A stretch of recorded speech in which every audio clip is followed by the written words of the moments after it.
Hello, my soccer universe. My name is Roland, and this is Football Talk. It's lunchtime on Friday after a whole European week, and I decided, okay, let's talk about what was happening there. But before we go into the games, I want to actually, as always, have a few observations that I had during the entire week.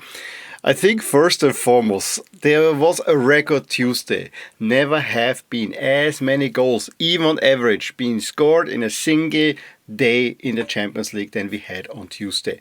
And of course, these are the headlines. Everyone is screaming all about that. This is great. This is, how great the Champions League is. It's a spectacle, blah, blah, blah, blah, blah, blah. I gotta be honest, while I enjoyed this moment just before half-time on Tuesday, where there seemed to be goals coming everywhere, that's always fun. After halftime, most of the games were already going in one direction.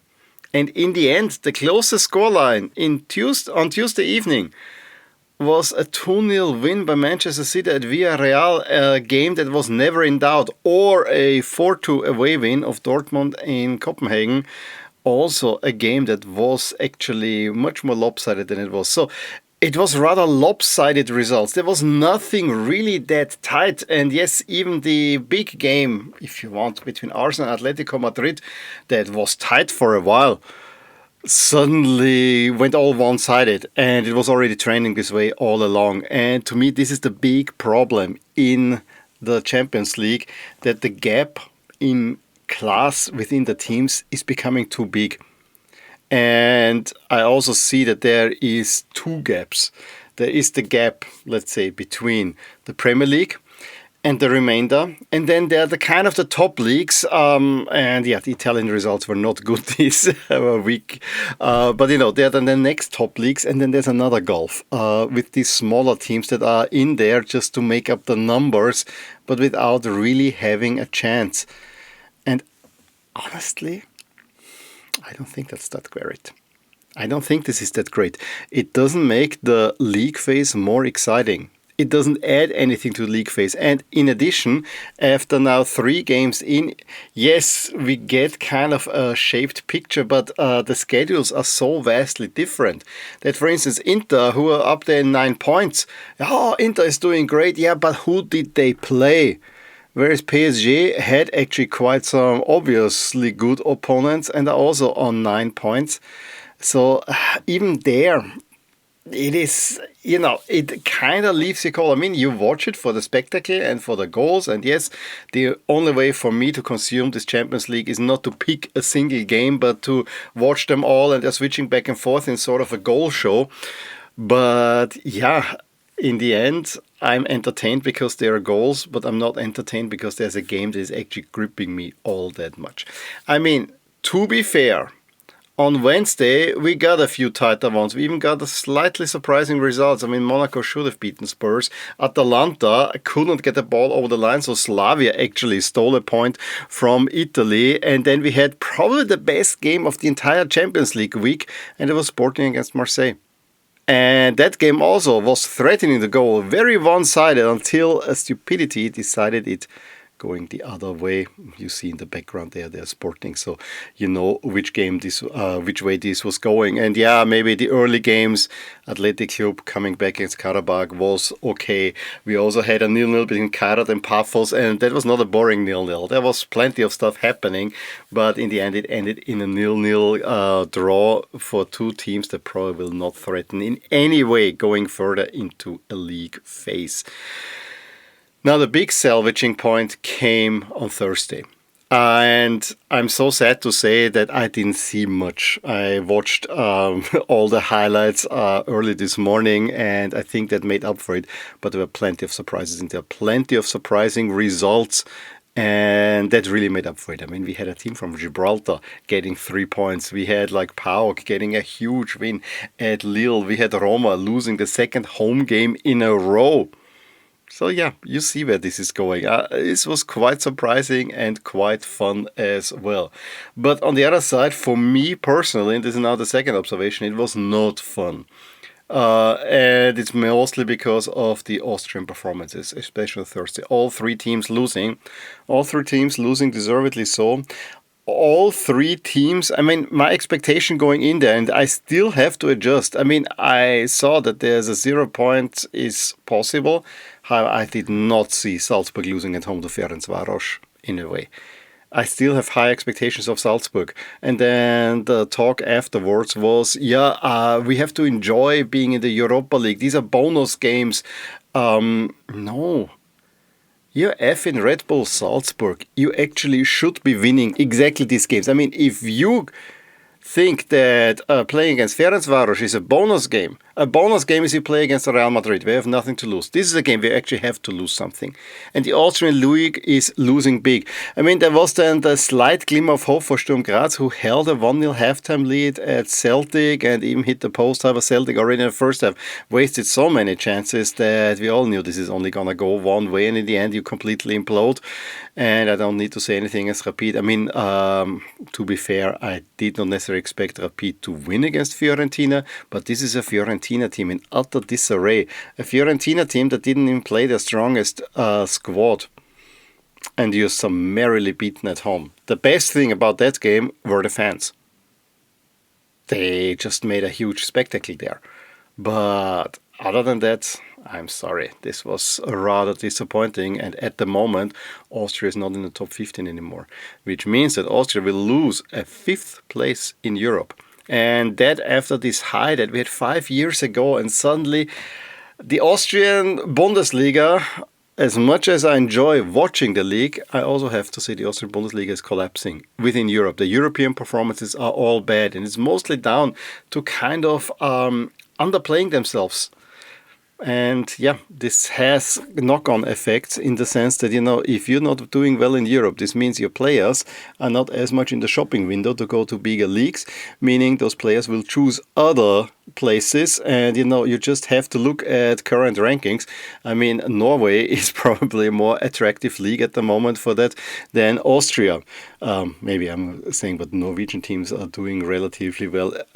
In any case, you had a unique chance, but it is because Red Bull actually have collapsed over the past 2 to 3 years, something that I really did not see coming.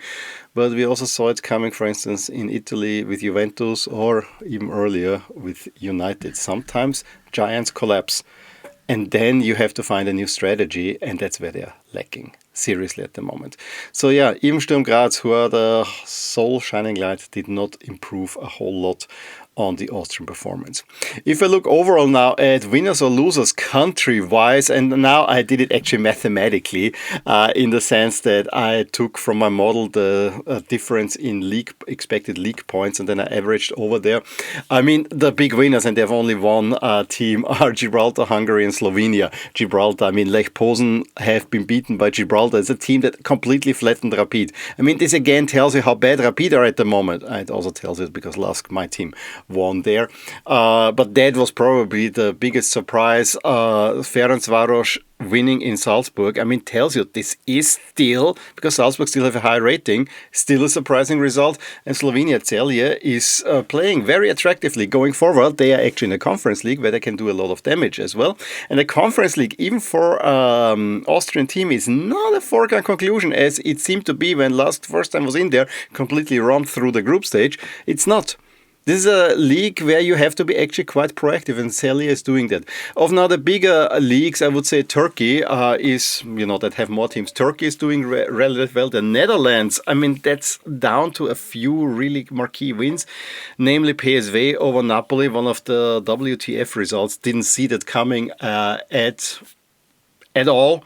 And, the other teams kind of lost. And then there was, of course, another big shock in there with Go Ahead Eagles beating Aston Villa. So, that's why the Dutch teams did well. I see Switzerland there, and it says Czechs up there, Cyprus, England, of course. The English teams, yes, there was Aston Villa, a little bit surprising. Crystal Palace, a little bit surprising. But the rest did actually really, really, really well. The Premier League is a behemoth at the moment. If I go a little bit further down, I mean, I already said Austria is doing relatively low. They are not even the worst team in there. It's actually Ukraine, but Austria is really, really low in that one. Israel and Ireland are two that did worse, but Austria is then right behind them. Of the big leagues, it's of course Italy. The Italian teams, I listened to an Italian Italian football podcast, and they are saying, if I look at the fixtures, that should be 6 wins for the Italian teams. Absolutely not. And the loss that they expected was Juventus at Real Madrid, and while Real Madrid, we'll talk about that, won deservedly so. I honestly gotta say, this could have gotten... Juve had the chances to get a draw out of there, but it's the likes of Napoli that did not live up. Atalanta, Roma, absolute disappointment. So yeah, the few wins that you had were Inter, that were Imperious, was Bologna and Fiorentina. So it doesn't look good for you. So the Italians really not well. Also the French teams, although I'm wearing PSG, if you're watching this on YouTube, French teams also kind of a little bit shaky. But we'll talk about all that. I would say, as usual, we'll go through the Champions League, let you know a little bit about the other thoughts that I had on these games without going too much in depth. I'm trying to do this all more or less from memory. Then we look at the Europa League results. Then we look at the Conference League. If you're watching this on YouTube, you also see the current standings with some probabilities attached to that. I will mention the most important ones, and we'll talk about that then towards the end of each section. So, Champions League, Tuesday, it started with a Barcelona 6, Olympiacos 1, and a result that is absolutely misleading because there was a period in the second half. Barcelona had a 2-0 halftime lead, a little bit lucky already. There was a period where Olympiacos pulled one back. They were actually threatening to get another goal and actually put the defensive line of Barcelona under a whole lot of pressure. But then they are controversially reduced to 10 men, and from that moment on, it was then only going one way. They got a penalty where I think I can see that this was a penalty, but also can be discussed whether we want to have a penalty like that being given. And from that moment on, then it was only one way. It was Fermin Lopez, I think, scoring a hat-trick, Rashford scoring 2. So it was then only one-way traffic, and Barcelona got a much larger win than they should have gotten. Let's put it that way. The Nilibik and Kara and Paphos was remarkable because Paphos already went down to 10 men very late on. Still, we're actually playing quite level. In the end, though, Kairat probably could have won it, but it was not meant to be. It was a crazy first half. And, as I said, Tuesday, the first half was still kind of exciting between Leverkusen and PSG. PSG took the lead. However, then... Leverkusen get a penalty that is saved. They do manage the equalizer, and then just in a few minutes before the half, PSG put in 3 to have a 4-1 halftime lead. That was something that was never on the cards. In the meantime, there were also 2 players being sent off with Andrich and Sabarny. Sabarny having an absolute horrible game and fully deserving of his red card that resulted in, I think, also in a penalty. Did they have 2 penalties? As I said, I'm doing this from memory. It was absolutely crazy and eventful. But if once it was 10-10, that was only PSG. I mean, PSG looked every bit of a European champion, 4-1 at the half, and, even Ousmane Dembélé came back, scored. I particularly liked the goal by Kvaratskhelia, who, it was a rebound that he just yanked and then doing in. But the best goal probably was the 2-7, and I don't remember now, the player by Leverkusen. That was probably the best goal. There were some really mighty-fine goals in there. Arsenal, Atleti did have their chances, but it was Arsenal that was controlling the game most of the time. And as soon as Gabriel has it in, that was that. I think it was the Martinelli who gets the second one, the 2 goals by Gyökeres. It was utter destruction of Atletico Madrid. But I also have to say Julian Alvarez had a pretty big chance. I think it was also Giuliano Simeone had one chance. So, if they score early, this could go differently. On the other side, Arsenal... they're one of the best teams in the competition. As we will see, they're actually still the favorites. Dortmund, in the end, it was an easy 4-2 win. However, it was also, there was a penalty in there that was a little bit weird. They conceded an equalizer in the most ridiculous manner, but in the end, they ran away with an easy win. City over Villarreal. I mean, this was every bit of 2-0. Villarreal didn't see the ball. And on top of that, and there's probably a big news that I should have mentioned, during halftime it was then announced that the game in the United States has been cancelled by La Liga. So they were also not happy about that one, but City completely dominated that one. As in the end did Newcastle over Benfica. I mean, Jose Mourinho has not changed much with Benfica. Benfica still doesn't look right, and Newcastle dominated. Napoli, I mean, this was for me the shocker of the night. When McTominay gave them the lead, I really thought, whoa, Napoli is gonna get it done at PSV. They're then 3-1 down. Yes, pull one back, and then Lorenzo Luca gets himself sent off. I heard a little bit controversially so. If you know German culture, this was everything but controversial. I mean, he is pointing with his index finger towards his head. It's about as insulting to a referee that it can get in a German context. I understand that in Italy this means you're crazy and so on, which still is not okay, and especially with the way he's doing it, very vehemently pointing at the craziness of the referee. But this is an insult in Germany. And yes, maybe we should know a little bit more international stuff, but absolutely stupid stuff. The best player for Napoli was probably McTominay because he scored 2 goals. Conte not happy afterwards, and Napoli is really in a funk at the moment. Yes, injury problems, no doubt about that, but he's also saying, we have a lot of new players and they are not really pulling in their weight. Was this a slight at De Bruyne? I don't know.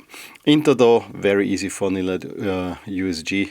Union Saint-Gilloise. I think USG is better. Inter look good. It's really tough for me to say. But Inter look good at the moment. And everyone expected that they will, implode under Kivo. Nothing like that, honestly. So, really impressive stuff. Then we had on Wednesday, Karabakh scoring very early. And I think their goal scorer has now scored 3 times in the first minute of a European match. That's a record. However, Athletic Club turned around. There were actually some nice goals. Everything outside of the box. Galatasaray, Victor Osimhen. I mean, yes, the second goal was assisted, but he is doing everything. I do not get it. Arsenal is going after Gyökeres, then United after Seško. Liverpool is buying Isak. I mean, at least they got it right with Etikite, one of my favorite names to say, but it's a little bit, if you want to do it fast, not easy. Victor Osimhen is an amazing player. He's better than all of them. No, this is not an exaggeration. He's better than all of them. Why is nobody buying Victor Osimhen is beyond me. And also that Napoli really couldn't sort this out. I mean, absolutely amazing player. And you could see that, yes, it was only Bodø Glimt, but Bodø Glimt have been causing problems. So, yeah. Monaco should have won against Spurs. Vicario was the best player. Atalanta couldn't get the ball over the line. Slavia salvage, as I said, 1 point. Bayern against Club Brugge. I mean, did we ever think that Bayern are going to lose points there? Nah. And then it's Karl that scores the opener, which was also nice. It was easy for Bayern Munich. A little wobble for Liverpool early on. Eintracht Frankfurt did take the lead through Christensen, and you thought, maybe there's an upset on the line. No, Frankfurt are so not defensively solid. And you could see that. I mean, they let Etikite, former Frankfurt striker, run through on goal. I mean, he just could pick his spot, and of course he's going to score, and then ran quickly back away. But sorry. Yeah, and then the 2 defenders, Van Dijk and Konate, scored 2 goals before the halftime, and then Szoboszlai. It was then just very much one way, and Frankfurt, after beating Galatasaray 5-1, have now lost 5-1, and I think they also lost a big in the last round. So you have to worry about Frankfurt as you do it for Ajax.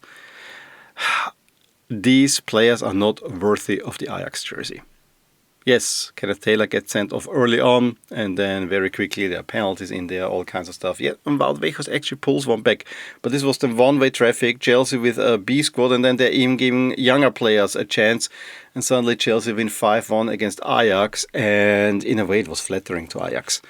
I mean, Ajax have not been good in the league as of late, and what they have been showing now, I don't know. This is not worthy of Ajax. This is a team that actually is now a good favorite to finish last in the league phase. Just think about that.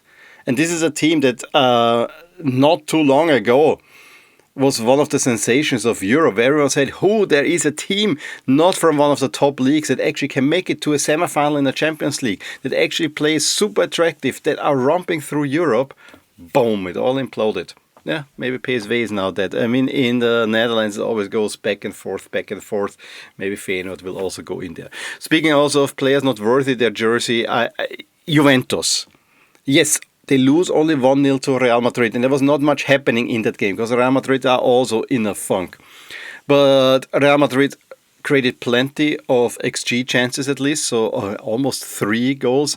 They score because Vinny Jr. For once is wiggling himself through the defense, shoots it on the post, and then Bellingham is faster than everyone, especially Lloyd Kelly, who is just standing around there. And that at a point where Vlahovic had the first big chance for Juventus. But I do have to say, especially in the first half, Juventus played ultra defensively, and given at where Juventus were even 10 years ago, but I would go even further. None of these players, with one exception, that exception is Kenan Yildiz, but none of these players are Juventus level. They should not be anywhere near a Juventus jersey. And I'm saying this as a fan of a rival team. But a Juventus that is, like a lamb brought to slaughter to Madrid, and Madrid were kind of, lenient by, just quickly cutting them, and that's that. Yes, there were some saves by Courtois in there, but in the end, it was too little by Juventus. And I cannot tell you how much this irks me as a real fan of Serie A. Serie A will always be better when Juventus is playing or is a good team, not this shambles that we're currently seeing. And yeah, as I said, I'm a Milan fan, and for me it's always nice to beat Juventus, but have them be a worthy opponent. And so that leaves us with what I really think is the best game. I mean, Peixao scored early for OM, and OM were in full control and then seemingly thought they had a penalty to make it 2-0 just before the half. However, Emerson, it was such a clear flop in the box. And he already was on a yellow card that it went to VAR. He has given the penalty.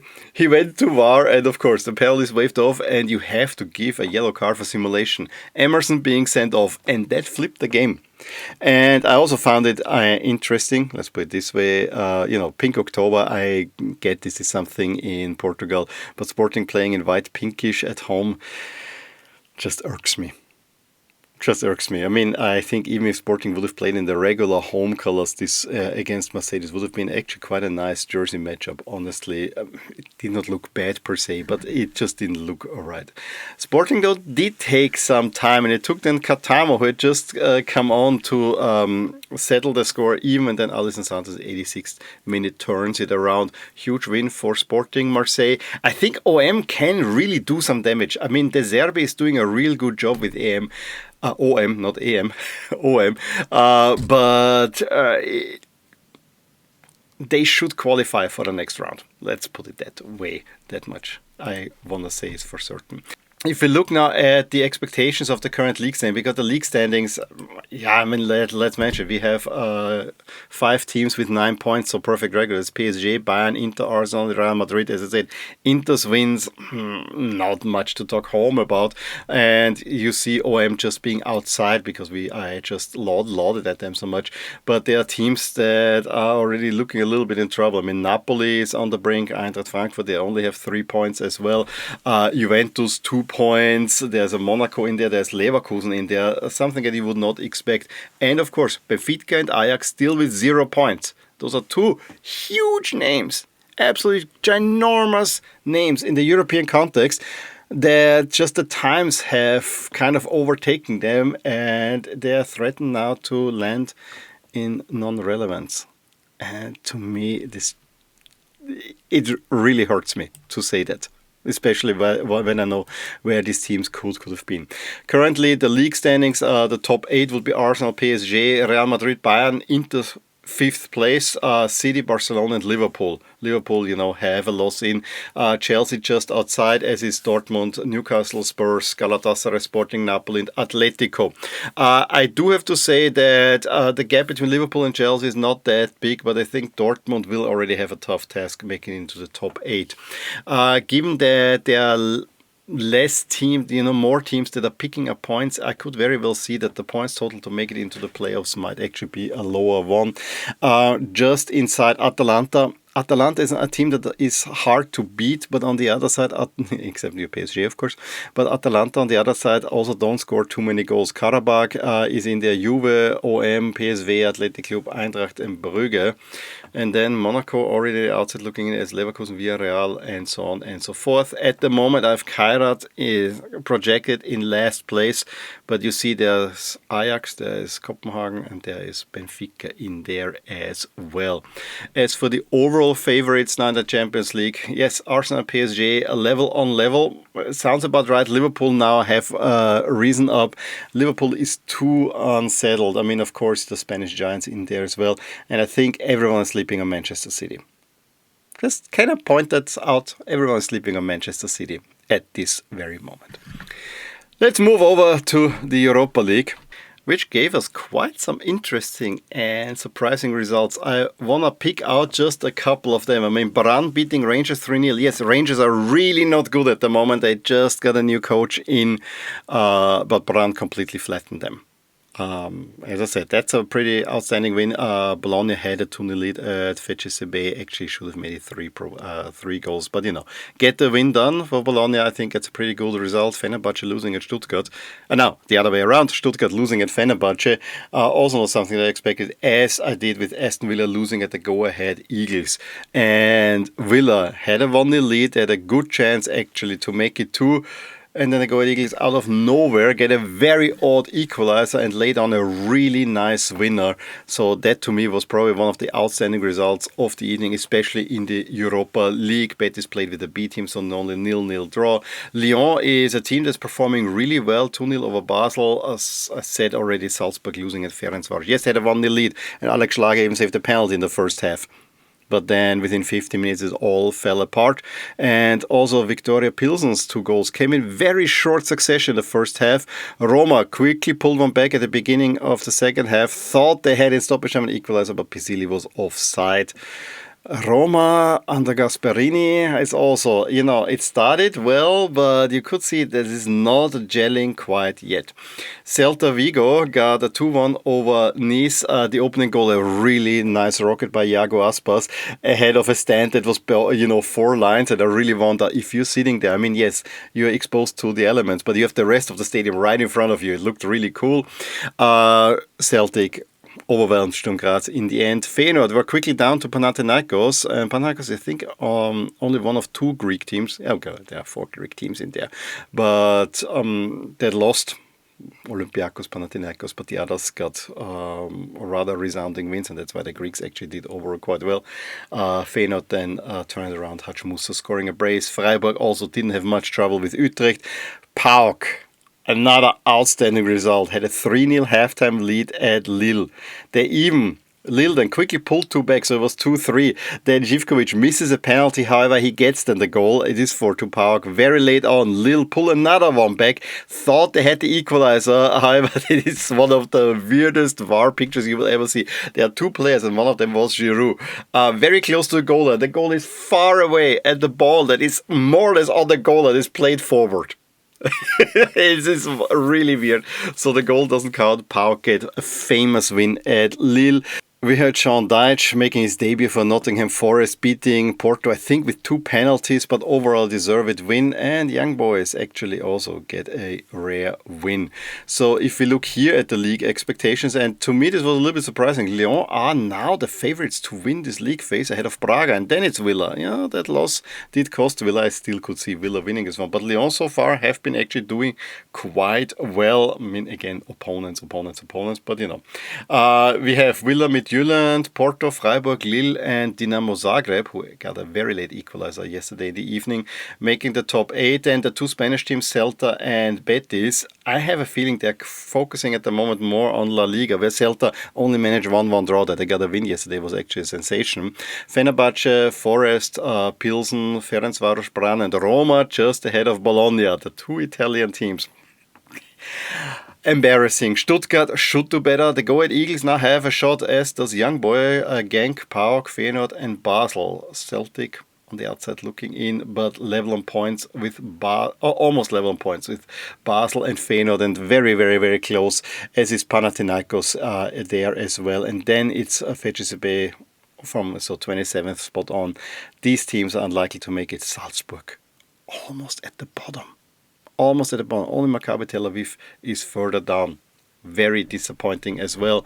And if we look now at the overall probability, still Villa, and you would think Villa, it's Villa, and then the rest.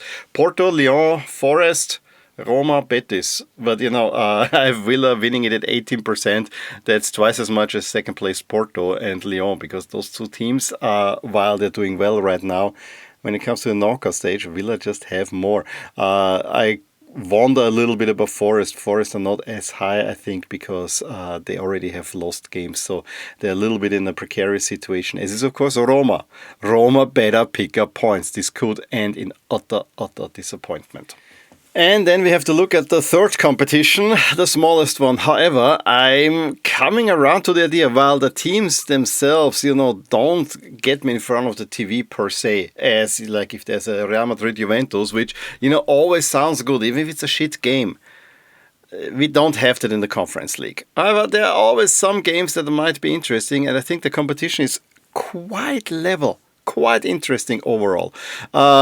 Level, though, is not the first result. AEK against Aberdeen. I mean, Scottish teams, Celtic aside, and this is another damnation on the Austrian Bundesliga. Celtic beat Sturm Graz in the end relatively easily, although they had to come back. But Rangers have been flattened, and Aberdeen lose 6-0. And aren't Aberdeen Hearts are the other league leaders. But losing 6-0 at AEK?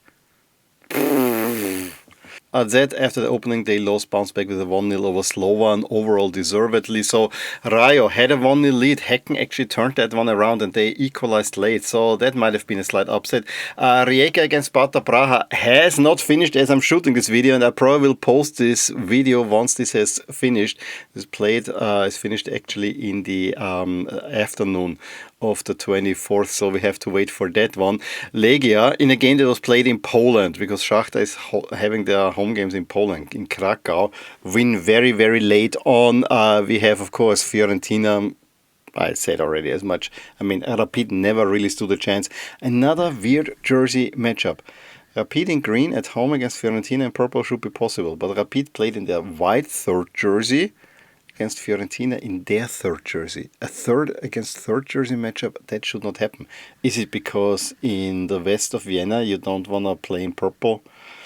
Weird. Strasbourg should have won against Jagiellonia. They had a shock lead. They get only the equalizer, but Strasbourg wasted plenty of chances, and I think Strasbourg are an outsider. They might be. I mean, I don't know how the other do, but one of the two favorites to win this one. The other one would be Crystal Palace, but they lose at Larnaca. Yes, wasting plenty of chances, but maybe they were too certain. Larnaca actually having a really good start to this campaign, beating AZ 4-0 and now at Crystal Palace 1-0. Watch out for them. Hamrun Spartans, and I loved it in the summary that I watched. The commentator kept up mixing the Lincoln Red Imps and the Hamrun Spartans. He said that Lausanne wins at the Monkey Rock, which is actually Gibraltar.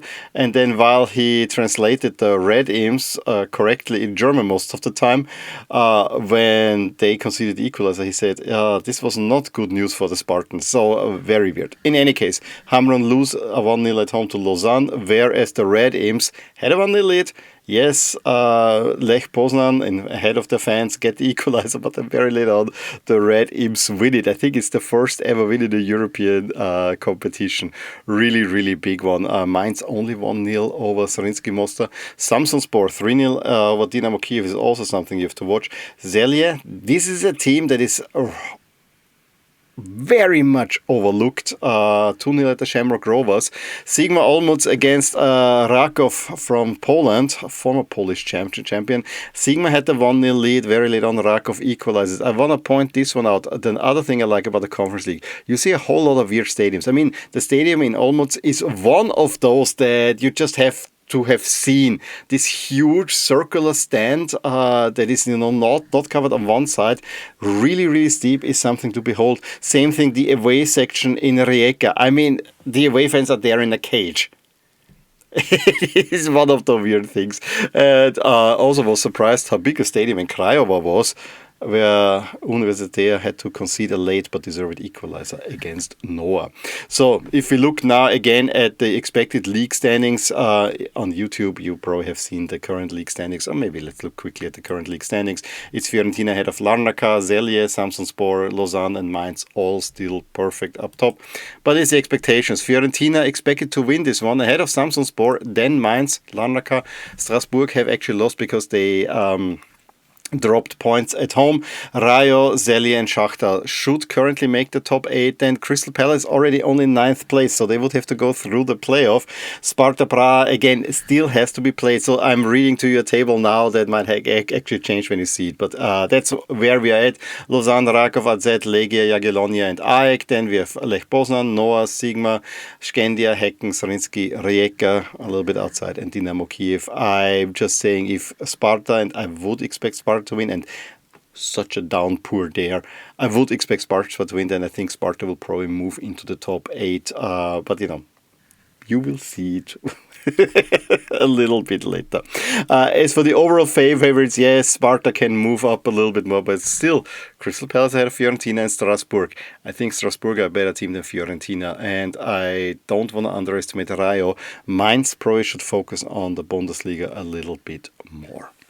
And so this ends our journey through the European competitions. I think it is the Thursday that is actually the most surprising and the most entertaining one, because I feel there's actual competition there. The Champions League will get really, really good once we get later on, but I worry very much that the Premier League is so dominant at the moment. And yes, the Spanish giants just can't stand in there because they're destination clubs that everyone wants to be playing for.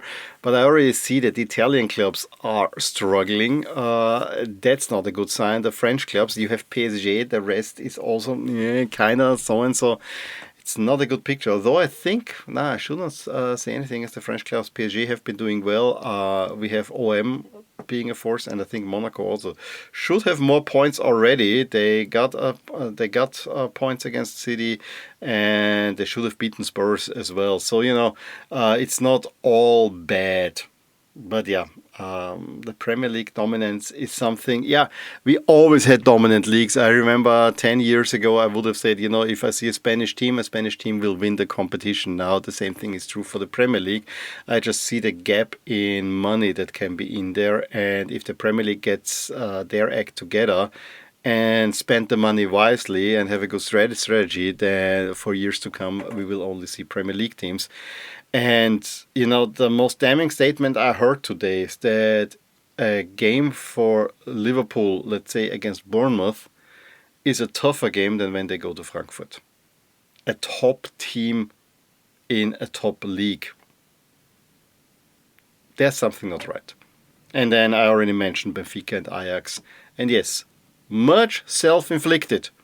I don't want to say anything about that. Yes, teams have their down phases, but still, it looks awkward that these teams are so bad. But I don't have a solution either. But for now, if you're a fan of a Premier League team, enjoy that. Enjoy that because, the Premier League teams are the best teams. And I can very well see a sweep of all 3 competitions, all 3 going to a Premier League team. We'll see about that. In any case, let me know your thoughts on everything that I've been talking about in this episode. Drop a line below either in your podcast app or on YouTube. Also, please tell a friend if you enjoyed this episode. And as always, I will talk to you soon about more things in my soccer universe. Bye.